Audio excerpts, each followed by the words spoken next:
ginapahigayon diri sa Municipal Gym, bag-o nga Municipal Gym sa Santa Cruz, Davao del Sur, ang payout sa mga uplift beneficiaries sa DSWD.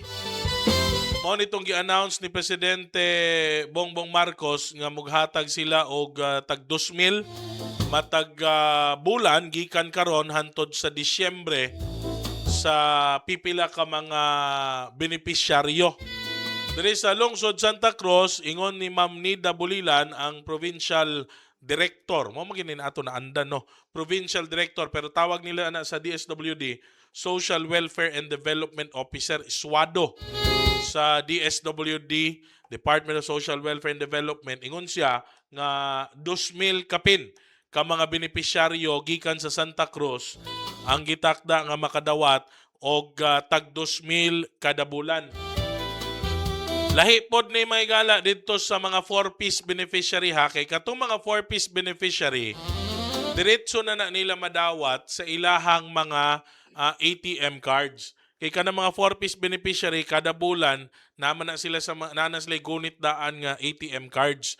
Now kini karon ang target sa DSWD karon na makaparehistro ang 1,000 kapin ka mga taga Davao, taga Santa Cruz sa online platforms.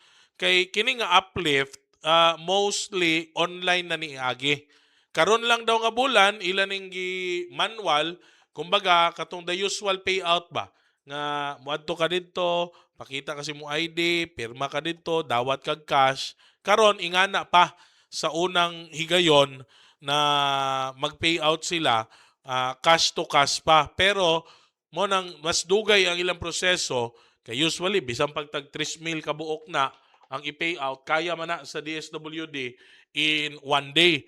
Pero karon may gala, kinahanglan og 2 days tungod, mas taas ni og proseso, kay lagi, ginarehistro na nila online sa online banking ang mga beneficiaries. Kay kinahanglan ani na kay GCash, na kay BPI, o naaba kay Land Bank. So kadaghanan may gala sa mga nitambong karon, wala pa sila aning mga online banking. Naanagyapon sila kanang cash to cash ba.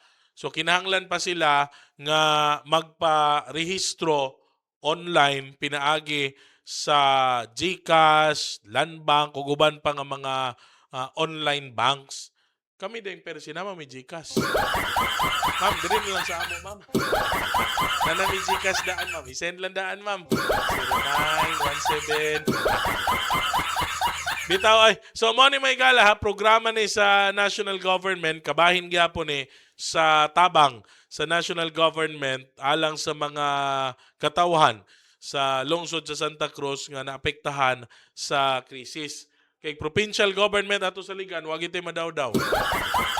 May na lang kay na yung mga national government programs nga makaabot yun, no? Diri sa ato ang lungsod sa Santa Cruz. So makita ninyo diya sa atong Facebook page, Kakampi Radio, katong ginapahigayon na registration sa mga uplift beneficiaries. Mga 2,000 daw ni sila kapin, gikan sa Santa Cruz, nga mudawat og 2,000 kada bulan, gikan karon hantod December.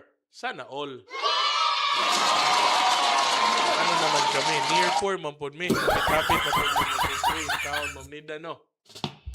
Karon may gala, ihatag sa nato, kay nakainabi nato ganiha, buntag, si Ma'am Nida Bulilan, ang Social Welfare and Development Officer sa DSWD para sa probinsya sa Davao del Sur. May tungod aning additional informations about sa uplift payout nga ginapahigayon sa lungsod sa Santa Cruz. Payout karon diri sa Santa Cruz. May buntag, so na ang DSWD karong adlaw diri sa Santa Cruz aron sa paghatod sa ato ang payout nga ginatawag nato nga uplift. Uplift means is unified package for industry. So, ang uplift na ay tulong kag grupo First group, mauna siya ang mga pantawid beneficiaries, no? Second, mauna sila ang mga poor, non-poor, and near poor. The third one is mga SSS member nga nagsweldo og 20,000 below. So nata karon sa group 2. So mauna ni sila karon nga ato ang tagaan sa Santa Cruz. As of today, ang atong target 1,300 ka beneficiaries.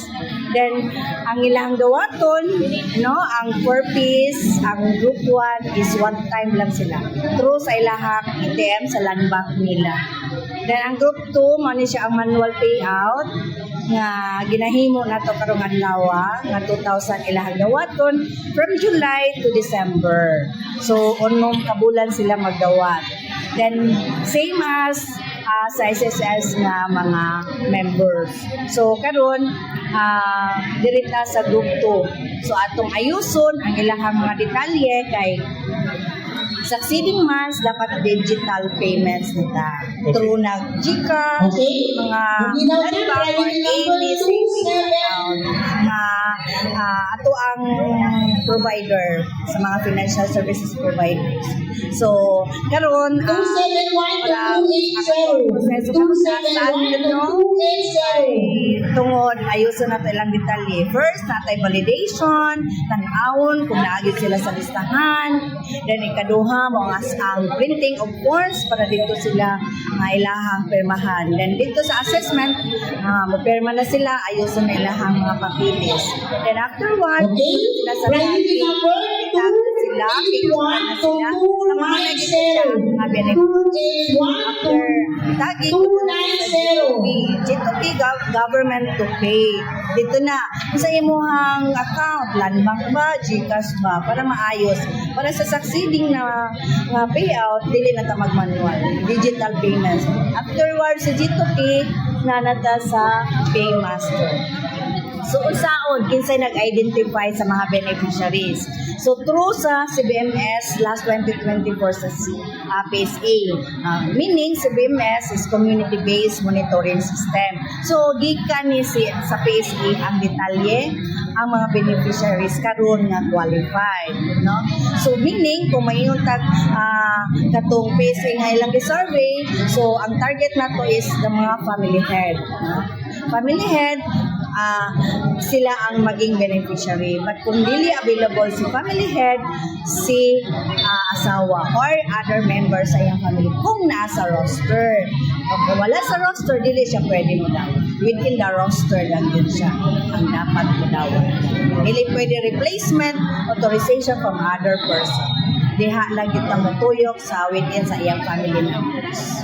Ma'am, pila kinatibukan Santa Cruz, pila ang makadawat aning assistance?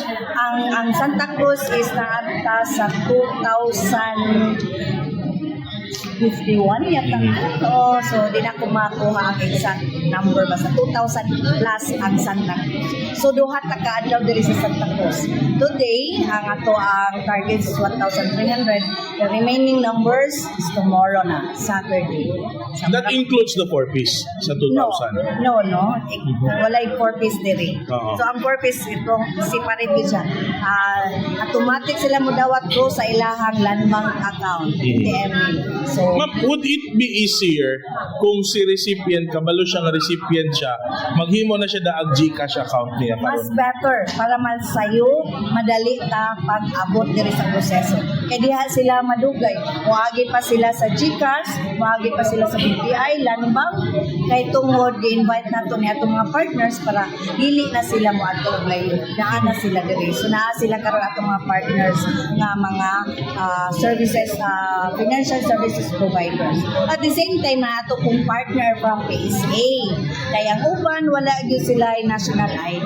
So naa sila karon ang atong partner sa PSA, sila ang maghatag karon sa mga ilahang ID mo copy or mo registered pa kung wala man registered. Okay.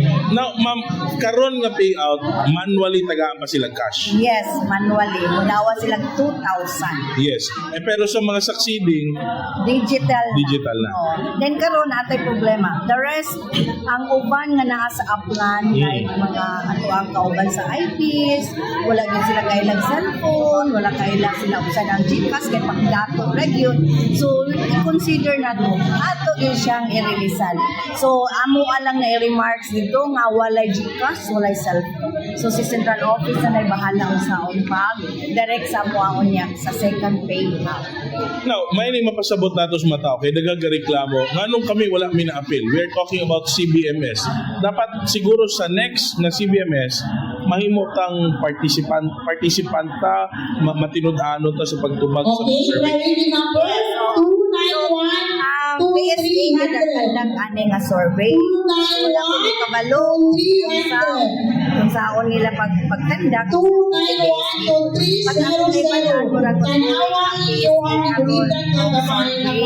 Sa kato siguro wala pa na survey so ginabalikan pa nila. No? So dili ni kabalo kung diyon sa nila pag-identify ilahang system na. May nang klaro ma'am nga dili ni pinili ni kapitan, dili pinili ni mayor sa mga politiko o dili pod pinili sa DSWD. Walay nagpili o bisan kinsa. Walay DSWD, walay any politiko na nagpili or other agency. Only the PSA. System-based. Sa PSA yun na. Nga mga data gi-forward sa DSWD, nga ingon si PSA, mauni sila ang mga non-poor o near-poor. So si DSWD ang itakasan aron sa paghatag o assistance sa ila. Oto may galang atong pakikinabi kang Ma'am Nida Bolilan, ang DSWD Social Welfare and Development Officer para sa probinsya sa Davao del Sur, diha na mismo sa Municipal Gym sa Lungsod Santa Cruz, na makita ninyo dire sa ato ang government center. So at least makatabang na ni, dako-dako na nigtabang may gala para sa mga kaigsuon na nato. Ilabay nilagi kaning panahon karon sa krisis nga nagmahal ang tanan. Bugas mahal, pagkaon mahal, pamaliti mahal, krudo, gasolina mahal.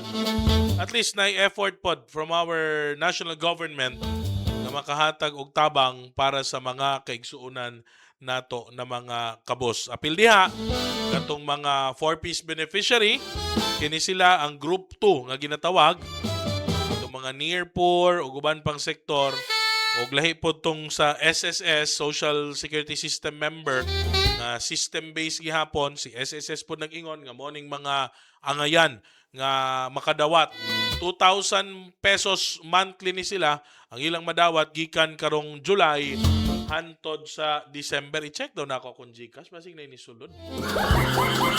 I-check imo first basig na inisulod nga 2,000,000 taon.